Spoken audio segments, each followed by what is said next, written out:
사람이 사는 환경이라는 거니까 거의 문명과 똑같죠. 문명과 지구와 뭐 이게 다 똑같은 거죠.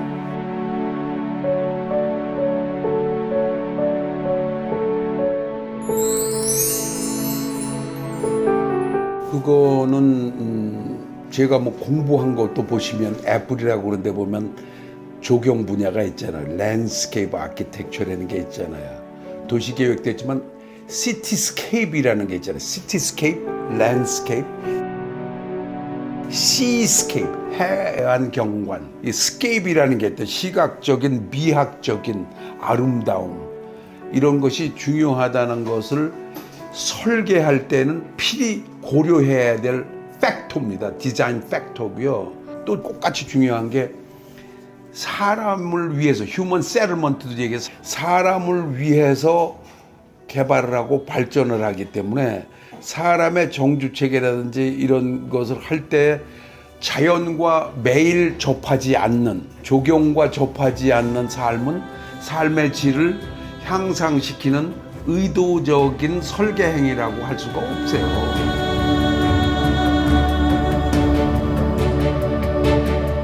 그걸 제가 진작 60년대부터도 생각하게 된 게 50년대 그 산하가 다 막 괴멸이 됐었잖아요. 건물도 없어졌지만.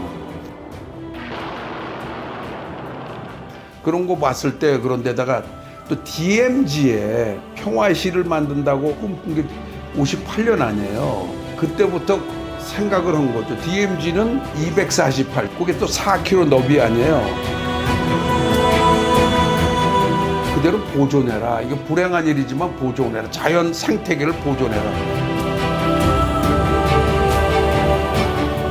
그게 이렇게 보존되면 백두대간이 동서로도 가거든요. 그래서 자연을 필히 사람의 그 정주체계 속에서는 빼놓고 할 수가 없어요. 그리고 산업을 한다고 해서 그냥 막 미학이 없이 쓸어버리고 콘크리트로 뭐 이렇게 만들고 하는 것은 사람에게도 좋지도 않고 자연에게도 좋지도 않은 일이고 역사에도 좋지 않은 일이고 미래에도 좋지 않은 일이기 때문에 제가 조경 공부를 하면서 그걸 느낀 거죠. MIT 공대에서는 제가 있는 동안 그때 두 가지가 머리에 떠올라요. 하나는 세상 못할 일이 없다. 마음만 먹으면 엔지니어링이 못할 일이 없다. 달나라도 간다. 그 지점에 때린다. 간다. 60년대 말에 갔잖아요. 그럼 거기서 MIT에서 한 겁니다. GNN 시스템으로 해서.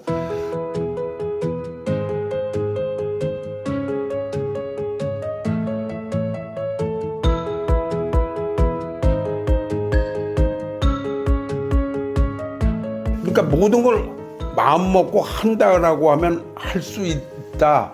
그걸 위해서 연구도 하고 한다. 이렇게 했는데 두 번째는 늘 쫓아다니는 게 human scale, for humanity. 사람을 위해서.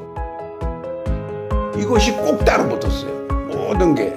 그게 참 신기하더라고요. 사실 그러고 과학기술만 하는 거 엔지니어링 하는 자인데 예술이 따로 붙더라고요. 항상. 음악과 뭐 미술과 이런 게 따로 붙고 학교에서 체육 종류도 미국에서 제일 많아요. 1위가 해군사관학교에 2위가 MIT예요. 체육, 미술, 예술, 음악, 사람이라는 걸 머리다 둔기 때문에 이런 게 이러는 거예요. 그러고 모든 일 못할 일이 없다. 그러니까 이게 두 개가 합쳐지는 거죠. 그런 게 굉장히 좋은 교육이었던 것 같아요. 그리고 분위기를 내가 지금 이끄니까 나도 뭐 할 때마다 그런 생각을 가져야 되겠지라고 하는 것이 습득이 됐다고 보면 될 것 같아요. 거기다가 이제 뿌리가 있는 거죠. 그게 그래서 교육이 중요한 것 같아. 사람이라는 게 지식이 들어가 있는 게 중요한 것 같은 게 홍익인간이라는 단어를 안단 말이죠. 어렸을 때부터 그 한문 홍익인간이라는 걸 안단 말이죠. 그런데다가 인본주의라는 것도 우리가 알았단 말이에요. 인본주의라는 민주주의 이전에 인본주의라는 게 우리가 있었거든요. 그런 말이 계속해서 따라 붙는 거죠. 결국은 사람을 위해서 모든 일을 해야 되는 것이지 사람을 해가 되는 일을 하면 안 되는 거죠. 그래서 창조를 할 때는 특히 사람이 사는, 또 많은 사람들이 사는 것뿐만 일을 하는 일터가 있어야 되고, 놀이터가 있어야 되고, 배움터가 있어야 되고, 터를 만들잖아요. 텃밭을 만들 때에 그런 생각을 하지 않고, 문명을 담는 그릇이라는 생각을 하지 않고 하면 안 되기 때문에. 그리고 미국에 있을 때는 조경 설계 회사로 세계에서 제일 좋은 SDDA라는 데 가서 일부러 가서 도대체 어떻게 단지 설계를 하나, 어떻게 도시 설계를 하나, 그럴 때 3차원으로 생각하고 자연을 넣으면서 환경 보존이라는 것이 굉장히 중요하게 돼 있더라고요. 생태. 유럽에 가서 도시들을 보게 되면 뭐 파리의 뭐 부아도 볼론이라든가, 뭐 런던에 요번에도 다들 보셨겠지만 하이드 파크라든가, 뭐 이런 것들이 도시마다 다 있기 때문에 이게 자연이라는 것이 중요하다. 그래서 조경 공사의 초대 고문이 돼가지고 그걸 밀고 나간 거죠. 그런 개념으로 제가 남산과 1000만 평 가까운 용산 기지와 한강 이거 전부 연결하고, 강남으로 해서는 현충원에 대해서 관악산으로 하고, 청계산으로 하고, 덕양산으로 가고, 아차산으로 해서 북악산으로 이렇게 전부 연결하는 것들, 이런 것들이 그때부터 벌써 생각을 했던 거죠. 그래서 서울 계획을 70년대 할 때 바로 그랬고, 올림픽공원 보시면은 남한산성에서 성내천으로 해서 몽천토성으로 한강으로 가는 건 전부 녹지대를 살려놨잖아요.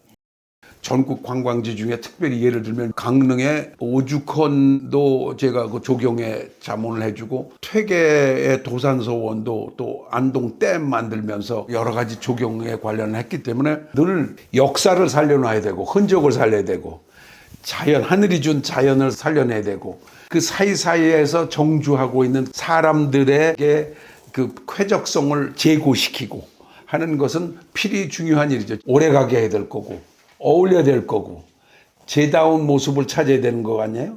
그런 게 옳은 것이다. 그래서 이런 환경과 그런 것을 믹스시켜서 늘 얘기하는 게 그 20개의 조합을 이루어서 할 것을 머리에다 두면 자연 생각을 안 하고 한다는 것은 거의 가능치 않은 거죠. 근데 그런 걸 알아채린 그 시민들이, 제주도민들이 있었을 거예요. 그분들이 이제 직접 이제 실행해 나가는데 기여를 해서 참 오늘날 올레길이라는 그 멋있게 생겼는데, 그게 이제 전국에 이제 뭐 둘레길 무슨 길 지금 많이 돼서. 그런데 그거는 또 저는 이렇게 생각해요. 전국이 걸어 다닐 수 있는 대로 그럼 네트워크가 돼야 돼. 자동차보다 걸어 다니는 네트워크가 돼야 된다. 사실 이 산이 이렇게 내려오면은 이렇게 있으면 이렇게 걸어 다니고, 이렇게 걸어 다니고, 여기도 걸어 다니고 이렇게 하게끔 만드는 거죠. 그러니까 전국이 보행자 네트워크로도 돼야 돼요. 그러면 뭐 짐승들도 왔다 갔다 하는 거고, 곤충도 왔다 갔다 하는 거고.